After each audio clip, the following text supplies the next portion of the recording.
he looked great, and it was only his third match, so he's put time in. And I don't have a problem with this guy taking this seriously because they, once again, sound like they had a serious match, hitting each other back and forth with shit that looked like they were trying to fucking beat each other, did some cool moves, and had a finish. Okay? Don't hate that. No reason to hate that. Tessa Blanchard defeated Madison Rayne, Britt Baker, and Chelsea Green. You know what I've said in the past about a four-way? Nobody gets over it, whether it's wrestling or sex. But once again, I think all these girls look like athletes. Tessa is a star, and it gives the back and forth of all the moves. They hit each other, and boom, and the women had a good match, embraced, posed for the crowd. Fans loved it, right? I don't know why they all have to pose for the crowd after their match when three people just got beat, right? But otherwise than that, we're in serious territory here. Then Cody Rhodes defeats the NWA World Champion Nick Aldis to win the title. And everybody universally, not just this site, said it had a big fight feel, and they had teams walking them to the ring. The people were invested in it. I don't see anybody here, with a fucking blow-up doll or a stuffed animal. I see the back and forth, Alabama slam for a near fall, power bomb, and applied the Texas cloverleaf. Rhodes made the ropes. Fiery comeback, boom, boom, boom. Rhodes pins Aldis. Fans pop huge for the finish. I'm proud for him. They had a great story going into it, right? This sounds like a pretty good show, doesn't it, Brian? And from what I've heard, I didn't actually see that part of the show. That was the emotional high point of the night. And really, that should have been last because not only do you want to position a world title change in the main event spot, but also the emotion trumps the fucking gymnastics every time.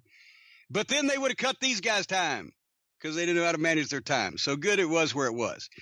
But then after all that, Hangman Page defeats Joey Janela with Penelope Ford in a Chicago street fight. I know Adam Page from last year. I was at Ring of Honor, and he was a good kid and seemed like he was going to develop into a good worker. So I'm not even trying to fucking knock him here. This Janela jackoff is the guy that takes bumps off the roof or sets himself on fire or whatever he fucking does because he's that's his gimmick. And so he's an idiot. And I think he's the one that popped up the power bomb off the ladder through the table that was on fire with, AIDS infected needles on it. And he didn't sell it. So he could, no, that was the other guy, whatever. One of these fucking outlaw mud show goofs. Anyway. So they have after the NWA title change and that this is the fucking, what used to be the diva spot or what, the fucking death spot. They got to follow that. So they go out there and there's a Cracker Barrel at ringside and they leap off the barrel and then they're set up a table and then there's a ladder and then Paige recovers and gives Janela the burning hammer on the ladder. This was a painful and sick looking spot. Then Paige pulls out a bag. Oh, but then the girl jumps in and she backflips and hits a stunner on the guy and does a crossbody.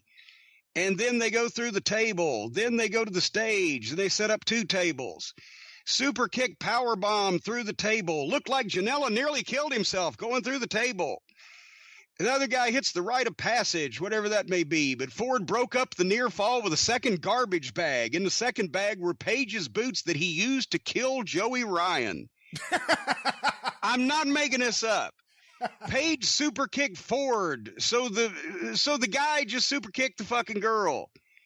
Automatically, all network television is tuned out of this. It might want to put them on. Janela hits a super kick for a near fall, sets up a ladder and a table.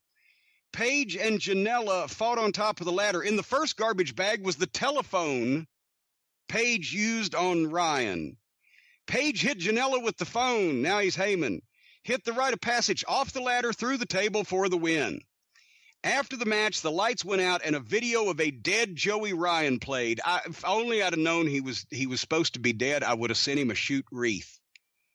Anyway, Ryan was clearly alive, but apparently they have a close-up of his crotch and he gets a hard-on. His dick stands up in his tights, so they see that he's alive.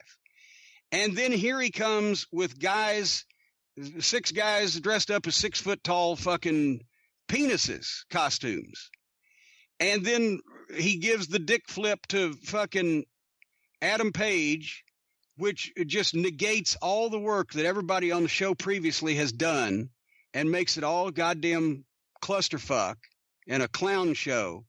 And then the dicks carry Page out of the arena, so he just might as well not come back after being involved in that. One of these things is not like the other, but then continuing, before we delve deeper into it, possibly, maybe I'll just fucking wash the taste out of my mouth and not refer to it anymore, but then Jay Lethal, who's a main event major league talent, probably one of the 1 or 2 best things that I ever did during my time at Ring of Honor was sign Jay Lethal. And I wanted to make him world champion a long time before he won it, rather than the fucking asswipes didn't appreciate it. But he's a mainstream talent, and he's in the Ring of Honor world title match against Flip Gordon. I have not seen Flip Gordon, so I have no opinion either way. But apparently, he used to do the deal where he thought he was Randy Savage in TNA. Black machismo. Yes. And when he got to Ring of Honor, then we did completely away with that and never fucking referred to it again. And I was hoping that people wouldn't know about it, but apparently they have let people know in the interim since I haven't been paying attention. But anyway, so now their world champion now is a schizophrenic who, when he thinks Brandy is Liz and he gets touched and he turns into a normal Jay Lethal, but then, and Lanny Poffo was there, and I love Lanny. I'm not knocking Lanny, but Lanny touches him and he turns into Randy Savage again. So he's a mental case. So I don't care what happened in this match because it's phony and it's stupid. And I can't believe they put their world champion in something like that. Then Kenny Omega defeated Penta El Zero. And, oh, you're going to love what I have to say about this. I don't have anything wrong with it. I can't find anything wrong with it. Because besides the fact that I don't like Kenny Omega, obviously, for the reasons that everybody knows, because he made a joke out of the business, thing's a piece of shit for it. The description of the match is still 2 guys doing shit to each other, looking like they're trying to beat each other with probably way too many fucking moves. But nevertheless, they're not dancing with each other in the middle of it. Nobody's got an invisible hand grenade. There's nobody dressed like a fucking dick and coming back from the dead and doing blatant shit that they just couldn't possibly do. And then I actually got to see that match, Jim. That was an excellent match. Well, all right. Well, fine. And once again, it'd been wonderful if they'd have done it when they hadn't already spoiled the show by having a bunch of phony fucking assholes doing a bunch of stupid shit and dressed like dicks. And then they do the Jericho angle, which is fucking brilliant. It is fucking absolutely brilliant. Nobody expected he'd be there. They do the lights out, but it's still Pentagon, whatever the fuck. Blah, blah, blah, brilliant. And plug the Jericho's cruise, brilliant. Nothing about this was phony bullshit or just silly, stupid shit. Silly. If Bruce listens to this show, silly. Okada and Skrull. I understand this apparently is the match that went like fucking 12 minutes over or whatever the fuck it was. So these guys ought to be shot. But once again, it sounds like that they did a bunch of shit to each other that they performed at a high level and didn't fucking slap everybody in the face with the fact they were cooperating. And then the Young Bucks and Kota Ibushi defeated Rey Mysterio, Felix, I think I called him one time, and Bandito. Obviously, I'm a big Rey Mysterio fan, and I know him, the Bucks, and this Ibushi is another doll wrestler, but for what they do, which it's the fucking gymnastic spot, and I don't believe they should have had 30 minutes. I think either fucking Omega or the NWA title match should have been on last, but they're the guys that ran the show too. But they did what they usually do athletically and gymnastically. But even I don't see any descriptions in this of dance routines or stopping because the wind blew them down or something. Well, they also had no time. Literally, when the previous match ended, they went right to the graphics and just pushed everyone out there as fast as they could. So what you're saying is they didn't have time to do anything stupid or phony. Right. But the point, at least they didn't. So the point is, I can't criticize this show otherwise that it may not have been my cup of tea, except for the fact that they made the Ring of Honor World Champion look like a goof. And they had this stupid shit with these outlaw guys and an outlaw girl in the middle of what should have been a major league offering from them to show how they can do it. And everybody, of course, sends me that. And that's the point. And I know everybody was talking about a lot of other things, but what I hear, and then what dominated a lot of the conversation after it got going, because a lot of other people were, usually the wrestling fans were disgusted by it and thought it's silly and stupid, and all these people are a bunch of fucking idiots. And the sports entertainment or modern wrestling or whatever, we're going to have to find a term for these fans, whatever they are now, that think there's nothing wrong with wrestling being fun and silly. Let me ask you something. I thought about this recently. Silly. Brian, say it's silly.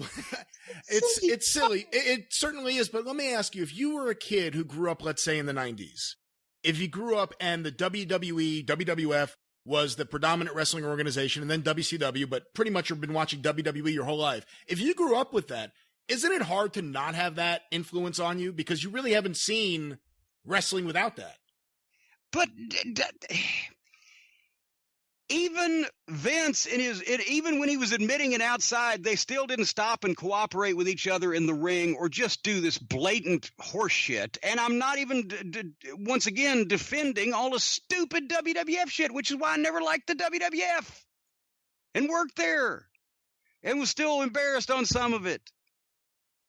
Because they had great athletes that were having great matches, but they had to sprinkle in bullshit in their shows, phony bullshit, just like this is. But even they didn't stop in the middle of a match and start cooperating with each other.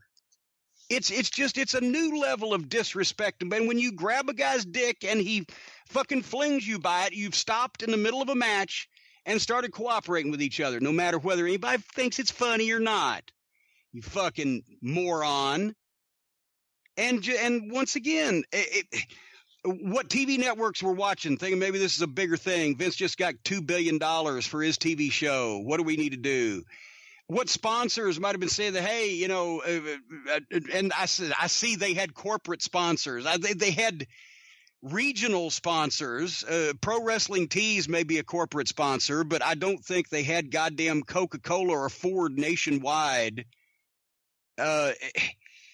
But they could have had if they didn't have stupid shit that's just going to, for no reason. It's like goddamn Ed Ferrara's miscarriage. Joey Ryan is like a miscarriage. It's storyline bullshit that nobody paid to see, and it's not going to affect your TV rating or your fucking buy rate or your goddamn house. It's just there to make the rest of everybody's hard work look fucking foolish and phony and stupid. And so anyway, so everybody who sent me this, you knew the answer, but they want me to cut the promo. But at this point, it's just, I don't give a shit whether these phony fucking play wrestlers don't like what I have to say or whether their fans don't like what I have to say, because they disgust me. But as we've asked before, is it the fans' fault or the wrestlers' fault for making them think that it's okay when their favorite wrestlers say, oh, it's okay that the whole thing's a joke? Well, now it's both. Because anybody that likes this shit, fuck you. It's like the fucking Trump and no Trump crowds. Is it a steaming pile of dog shit or a tasty cheeseburger? And I don't understand the tasty cheeseburger people. Beyond the wrestlers on the show and the things on the show that you have a problem with, if we can look beyond that for a second and just look at the actual results and what it means for the wrestling business and where things could potentially go. Yes, I'll calm down. Yeah. And once again, I didn't even knock the people I don't like because they've done phony things in the past or in other places, because at least they stepped it up for this. But why did they have to indulge this one little fucking jack off pubic hair covered brown and served doll or roll with his fucking stupidity and make their whole production? Because that's what people came out they came out talking about everything is the point I was going to make. But a lot of people came out talking about the dicks, the people dressed as dicks. The penis druids, as I've heard them called. The penis druids. So that's after they do that big show and all those important things happen, they want people talking about a goddamn underneath talent in a preliminary match. I can't understand why. No upside, plenty of downside. Well, beyond that, and I agree with you on everything with Joey Ryan, but beyond that, the actual results, what this means for the wrestling business. They sold out 10,000 seats.